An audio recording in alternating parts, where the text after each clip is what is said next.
Do you remember the day the beavers arrived? Yes, I do.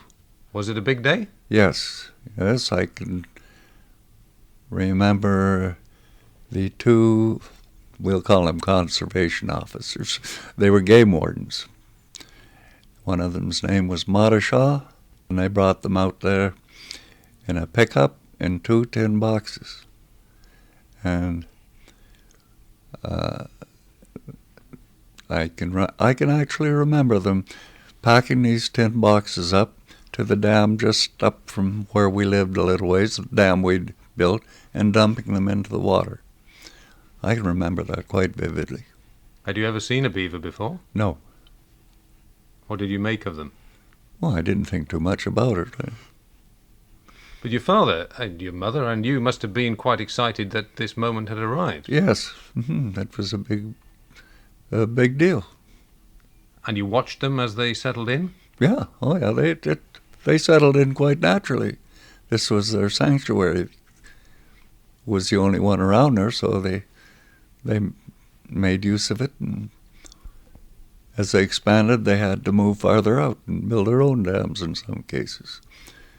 But we built at least a half a dozen by hand that the beaver moved into. Now, obviously, you couldn't just start trapping them as soon as you'd got them. Was there a deal with the Game Service that you wouldn't start to trap straight away? To my knowledge, there was no deal at all. That was the obligation of the fellow who had the trapping rights, which was, of course, a good idea, because if you have one owner, you have one person who is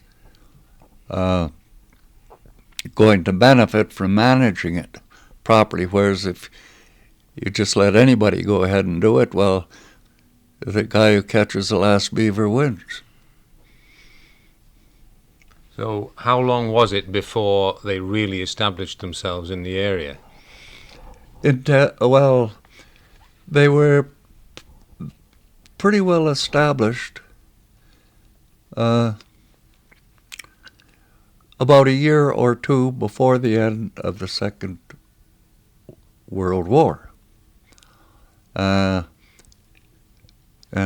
beaver pelts became quite valuable because during the war, people with money to spend didn't have anything to spend it on, so things like fur coats, everything